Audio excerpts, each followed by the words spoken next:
반갑습니다. 오늘 하루도 직장과 또 사업장, 가정에서 모두 수고 많으셨습니다.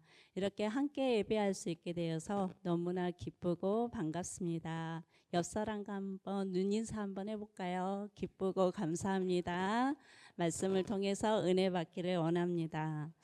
오늘 말씀의 제목은 심판과 구원이라는 제목으로 말씀을 증거하도록 하겠습니다. 성경이 66권으로 되어 있는데요. 성경의 66권 중에 가장 첫 번째 책은 바로 창세기입니다. 창세기는 헬라어로 제네시스라고 하는데 이 게네시스의 이 뜻은 시작, 기원, 근원, 발생이라는 뜻을 가지고 있습니다. 우리는 한 번쯤 세상과 나라는 존재에 대해서 의문을 가졌을 것입니다. 이 세상은 어떻게 생겨났는지, 인류의 시작은 언제부터 어떻게 시작됐는지, 나라는 존재는 어디에서 왔고 어디로 가는 것인지, 이 세상의 죄는 어떻게 시작되었고 왜 우리는 죄인이 되었는지, 죽음이라는 것은 왜 오게 되었는지, 이 죽음으로부터 우리는 어떻게 하면 구원을 받을 수 있는지, 하나님과 나와의 관계는 어떤 관계인지, 이처럼 하나님의 존재, 나의 존재, 세상의 시작, 인간의 타락, 구원의 비밀을 알려주는 성경이 바로 창세기라고 할 수 있습니다. 창세기는 세상과 인간이 어디서부터 왔는지, 하나님은 어떤 분인지, 그리고 인간이 하나님과 어떤 관계를 맺으며 교제해야 하는지를 보여주고 있습니다. 특히 오늘 우리가 읽은 창세기 6장은 창세기 6장은 인간의 타락의 극에 달해 하나님의 심판이 결정되는 긴박한 상황을 배경으로 하고 있는데, 오늘 말씀을 통해서 인간의 타락의 시작점과 또 죄로 인한 심판과 이 심판 가운데서의 구원에 대한 말씀을 묵상하면서 우리가 하나님의 자녀로서 이 마지막 때를 어떻게 준비하며 어떻게 살아가야 하는지를 깨닫는 귀한 시간이 되기를 축복합니다. 먼저 1절의 말씀을 같이 한번 읽어보도록 하겠습니다. 시작. 사람이 땅 위에 번성하기 시작할 때 그들에게서 딸들이 낳았다라고 말하고 있습니다. 성도 여러분, 죄의 시작은 참으로 아이러니하게 번성하기 시작할 때였습니다. 하나님께서 처음 사람을 만드시고 축복하신 말씀을 혹시 기억하고 계십니까? 창세기 1장 28절의 말씀을 한번 읽어보도록 하겠습니다. 시작. 하나님이 그들에게 복을 주시며 하나님이 그들에게 이르시되 생육하고 번성하여 땅에 충만하라. 땅을 정복하라. 바다의 물고기와 하늘의 새와 땅에 움직이는 모든 생물을 다스리라 하시니라. 여러분, 분명히 하나님께서는 뭐라고 축복을 하셨습니까? 번성하여 충만하라. 번성하여 충만하는 것이 복이라고 하셨습니다. 그렇다면 창세기 6장에서 사람이 땅 위에 번성하기 시작함으로써 죄가 시작되었는데, 이것을 우리가 어떻게 이해해야 할까요?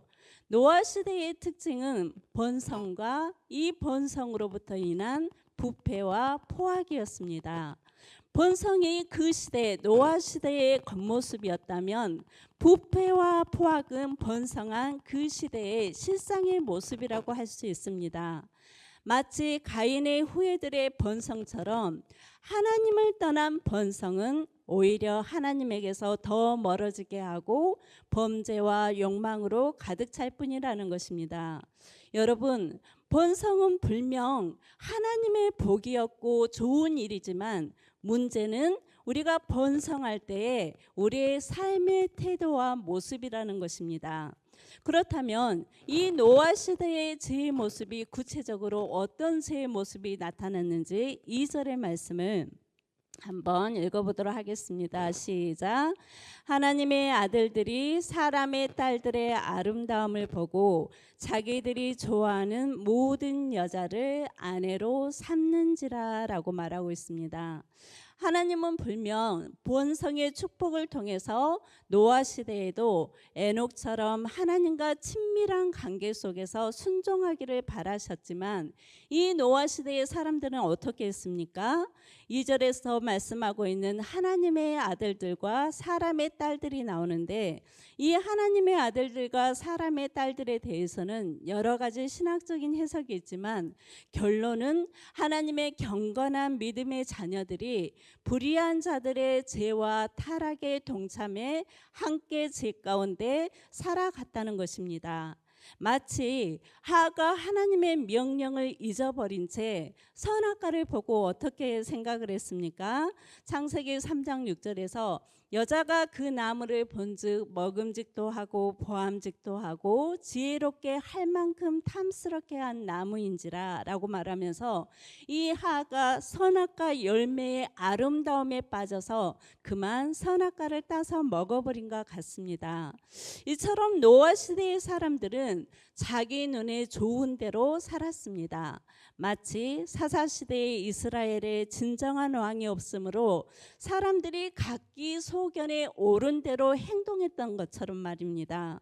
성도 여러분, 이것이 바로 죄의 시작입니다. 우리의 삶의 기준을 하나님의 말씀이 아니라 내 눈과 내 소견이 기준이 되어서 내가 하고 싶은 대로 내 마음이 원하는 대로 사는 삶이 바로 죄의 시작이라는 것입니다. 우리가 살고 있는 현대의 모습은 어떻습니까? 이와 흡사하지 않습니까? 우리 자녀들의 삶의 기준은 무엇입니까? 내가 원하는 대로 내 감정이 이끌린 대로 살고 있는 것입니다.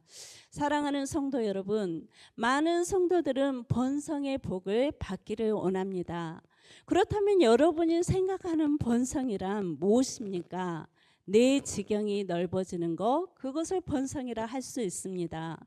번성하는 것은 복입니다. 인맥이 넓어지고 내 부동산이 넓어지고 재물이 많아지고 명예와 권세, 자녀들의 능력이 점점 많아지고 넓어지는 것은 복입니다. 그런데 우리가 놓쳐서는 안 되는 것은 사람들이 생각하며 추구하는 이 번성의 복이 죄악의 시작이 될 수 있고 이 죄의 도구가 될 수 있다는 사실을 우리는 결코 간과해서는 안 된다는 것입니다. 내가 추구하고 누리고 있는 이 번성의 복이 하나님과의 온전한 관계 속에서 맺어지는 번성인가를 우리는 늘 점검해야 한다는 것입니다. 또한 우리는 눈에 보이는 번성뿐만 아니라 영적인 번성을 추구하는 성도들이 되기를 축복합니다. 그리스도의 마음을 본받아서 더욱 겸손해지고 우리의 마음이 더욱 넓어져서 많은 사람들을 품고 기도할 수 있는 기도의 분량이 많아지는 것, 선교의 지경이 넓어지는 이 영성의 번성을, 영적인 번성을 바라며 기도하는 우리 모든 성도님들이 되시기를 축복합니다. 하나님께서는 인간의 죄악을 보시고 하나님의 영이 더 이상 사람과 영원히 함께하지 않을 것이라고 선언하셨습니다. 그렇다면 여러분, 노아 시대의 세상의 모습은 어떠했습니까? 창세기 6장 5절, 11절, 12절의 말씀을 천천히 한번 읽어보겠습니다. 시작. 여호와께서 사람의 죄악이 세상에 가득함과 그의 마음으로 생각하는 모든 계획이 항상 악할 뿐임을 보시고 그때의 온 땅이 11절 그때의 온 땅이 하나님 앞에 부패하여 포악함이 땅에 가득한지라. 12절 하나님이 보신즉 땅이 부패하였으니 이는 땅에서 모든 혈육 있는 자의 행위가 부패함이었더라. 이것이 바로 노아 시대의 세상의 모습이었습니다. 성도 여러분, 하나님께서 처음 세상을 지으신 세상은 어떤 세상이었습니까? 혼돈하고 공허하며 흑암의 깊음 위에 있던 곳에 하나님께서는 생명의 빛을 만드시고 하늘과 궁창과 바다와 땅을 만드시고 그곳에 해와 달과 별, 온갖 식물과 새와 물고기, 그리고 각종 짐승과 그리고 마지막 하나님의 형상을 닮은 사람을 만드셨습니다. 그리고 그 모든 것을 보시고 하나님은 감탄하셨습니다. 뭐라고 감탄하셨습니까? 하나님이 보시기에 심히 좋았더라. 여기에서 좋았다라고 말하는 것은 히브리어로 토브라고 하는데 선하고 아름답다는 뜻입니다. 하나님께서는 자신이 지으신 이 세상을 보시고 너무나 선하고 아름답다라고 감탄하신 것입니다. 그런데 그런 세상이 어떻게 바뀌어 버렸습니까? 하나님이 창조하신 선하고 아름다운 세상은 아담으로부터 10대에 이르는 동안 완전히 바뀌어 버리고 말았습니다. 세상에는 죄악이 넘쳐났습니다. 사람들의 생각과 계획은 항상 악했습니다. 더 이상 타락할 수 없을 정도로 이 세상은 부패하고 말았습니다. 힘 있는 자들은 무자비한 포각과 행포를 저질렀습니다. 여러분, 이 모습을 보신 하나님의 심정은 어떠했습니까? 6절의 말씀 같이 한번 읽겠습니다. 시작. 땅 위에 사람 지으셨음을 한탄하사 마음에 근심하셨다라고 말하고 있습니다. 죄악으로 가득한 세상, 부패와 포악함이 가득한 세상을 바라보시는 하나님의 마음은 분노와 진노가 아니라 오히려 마음의 고통과 근심이었습니다. 하나님께서는 보시기에 참으로 좋았다라고 감탄하신 이 세상이 죄악으로 가득 찬 것과 사람의 악한 마음을 보시고는 한탄하고 근심하셨습니다. 감탄의 대상이 무엇으로 바뀌어버렸습니까? 한탄의 대상이 되어버렸고 기쁨의 대상이 고통의 대상이 되고 말았던 것입니다. 여러분, 하나님의 이 한탄과 근심은 단순하게 사람을 지은 것을 후회하신다는 뜻이 아닙니다. 하나님은 하나님의 형상으로 지음받은 인간의 타락을 보고 심히 안타까워하시며 마음이 아프고 슬퍼하셨다는 것입니다. 하나님께서는 죄악이 가득한 세상을 향하여 심판을 선언하셨는데요. 7절의 말씀을 한번 읽어보도록 하겠습니다. 시작. 이르시되 내가 창조한 사람을 내가 지면에서 쓸어버리되 사람으로부터 가축과 기는 것과 공중의 새까지 그러하리니 이는 내가 그것들을 지었음을 한탄함이니라 하시니라. 성도 여러분, 하나님의 심판의 대상은 인간뿐만 아니라 모든 피조 세계까지 함께 멸망하는 우주적인 심판이었습니다. 하지만 하나님은 그 심판 가운데서도 구원을 계획하고 계셨습니다. 8절의 말씀입니다. 시작. 그러나 노아는 여호와께 은혜를 입었더라.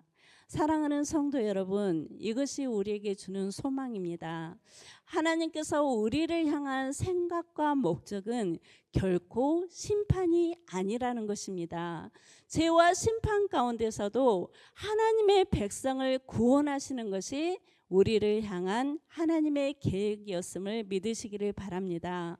성도 여러분, 노아는 어떻게 이런 심판 가운데서도 하나님께 은혜를 입고 구원받을 수가 있었겠습니까? 9절의 말씀 읽겠습니다. 시작. 이것이 노아의 족본이라. 노아는 의인이요 당대의 완전한 자라. 그는 하나님과 동행하였다라고 말씀하고 있습니다.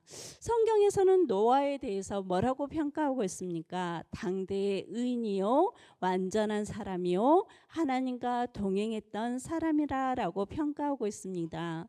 하나님과 동행한 삶은 노아가 에녹처럼 하나님이 기뻐하시는 순종의 삶을 살았음을 말해주고 있습니다. 하나님께서는 노아에게 인류를 심판하실 계획을 말씀해 주셨습니다. 그리고 그 심판으로부터 구원받을 수 있도록 방주를 만들라라고 말씀하시고 있는데 14절과 15절의 말씀 같이 한번 읽겠습니다. 시작. 너는 고페르나무로 너를 위하여 방주를 만들되 그 안에 칸들을 막고 역청을 칠하라. 내가 만들 방주는 이러하니 그 길이는 300규빗, 넓이는 50규빗, 높이는 30규빗이라. 그 이하의 말씀에서도 창문을 어떻게 내고 몇 층으로 내고 그러한 세세한 방주를 만드는 방법에 대해서 하나님께서는 직접 말씀하셨습니다. 여러분, 노아가 만들어야 할 방주의 크기는 학자들의 연구에 따르면 길이가 무려 135m, 폭이 22m, 높이는 13m에 달한다고 합니다. 우리가 상상하기에도 어려운 어마어마한 크기의 커다란 배를 만들라는 것입니다.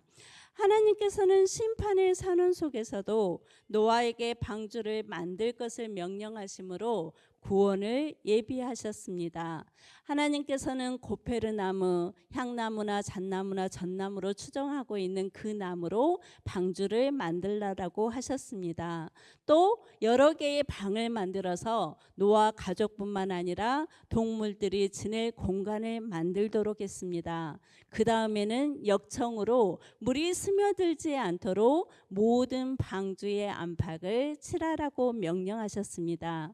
그런데 여러분, 우리가 중요한 것은 이 방주를 만드는 기간이 무려 120년이나 걸렸다는 것입니다. 이 120년이라는 시간은 우리에게 아주 귀한 의미가 있습니다. 첫 번째는 노아의 순종이 이례적인 순종이 절대 아니었다는 것입니다. 무려 얼마 동안? 120년 동안이나 노아는 하나님의 명령에 순종한 것입니다. 120년이란 긴 세월 동안 비 한 방울 내리지 않는 때에 홍수를 대비하기 위해서 방주를 만들 때 노아와 그 가족들은 얼마나 많은 사람들에게 조롱과 비웃음과 협박을 당했을까요? 노아가 이렇게 긴 세월 동안 순종할 수 있었던 것은 무엇 때문이겠습니까? 하나님의 약속의 말씀에 대한 온전한 신뢰가 있었기 때문입니다. 하나님은 약속에 신실하신 하나님이심을 믿는 믿음의 순종이었다는 것입니다. 두 번째, 이 120년은 하나님의 심판의 유예 기간이었다는 것입니다. 우리가 이미 말씀을 통하여서 알았듯이 노아 시대의 제약은 더 이상 심판을 미룰 수 없을 만큼 심각했습니다. 하나님은 당장이라도 이 세상을 심판하시고 싶었을 것입니다.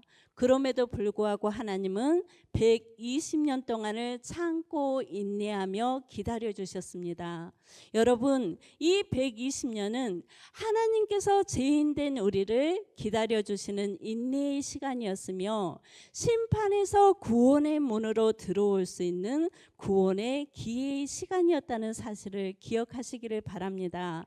사랑하는 성도 여러분, 이처럼 하나님의 마음과 심정은 모든 사람이 구원받기를 원하시는 하나님의 마음이라는 사실을 기억하십시오.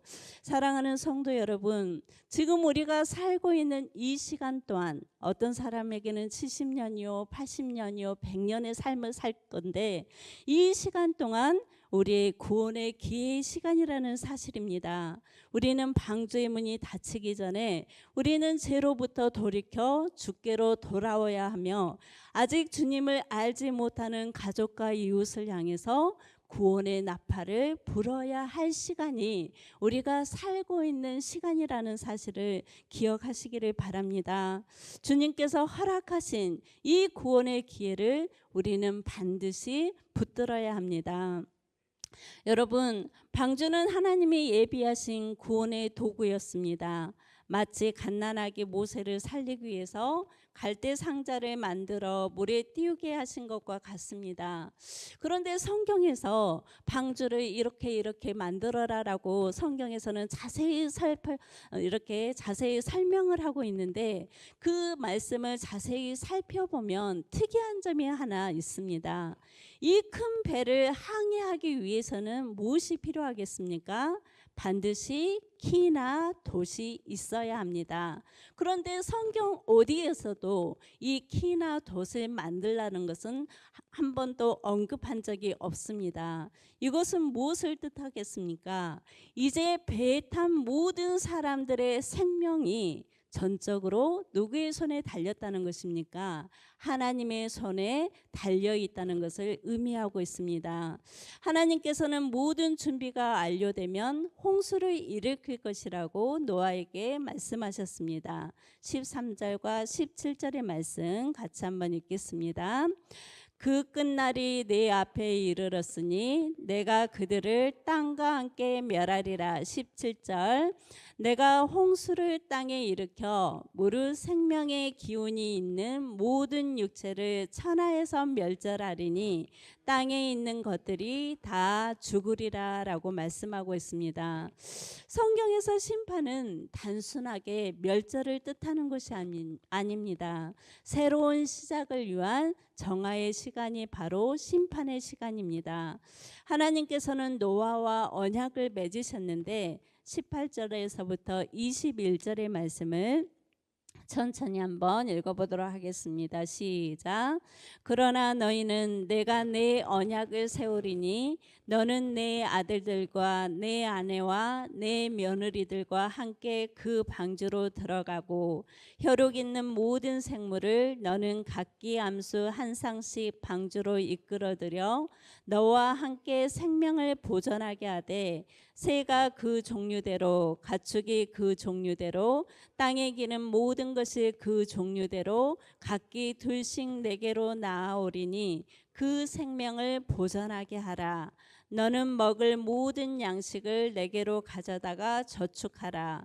이것이 너와 그들의 먹을 것이 되리라. 하나님께서는 노아에게 말씀대로 방주를 짓고 노아와 그 가족들과 각종 짐승 암수 한 쌍씩이 들어가 생명을 보존하게 하고 먹을 양식을 준비하라고 명령하셨습니다. 이것이 바로 하나님께서 노아에게 명하신 명령이었습니다. 성도 여러분, 노아는 하나님의 명령에 어떻게 반응했습니까? 22절 같이 한번 읽겠습니다. 시작. 노아가 그와 같이 하여 하나님이 자기에게 명하신 대로 다 준행하였더라. 몇 년 동안? 120년 동안. 여러분, 노아의 순종은 세상 사람들의 눈에는 미련한 것이었고 바보 같은 짓이었을 것입니다. 하지만 이 노아의 미련해 보이는 이 순종을 통하여 결국 하나님의 구원의 역사를 이루셨습니다. 사랑하는 성도 여러분, 심판의 홍수 속에서 생명을 보존할 수 있는 유일한 초소, 피난처는 바로 방주였습니다. 노아의 방주가 심판의 비바람을 온몸으로 받아내며 그 안에 있는 자들을 보호한 것처럼 예수님은 십자가에서 우리의 죄와 허물로 인한 하나님의 진노를 온몸으로 받으심으로 우리를 죄와 사망으로부터 구원하셨습니다. 방주 안으로 들어가는 자만이 살 수 있었던 것처럼 오직 그리스도 예수 안에 있을 때만 우리는 참된 평안과 구원을 얻을 수 있습니다. 우리를 죄와 사망으로부터 영원한 죽음으로부터 구원하실 이는 오직 방주이신 예수 그리스도이십니다.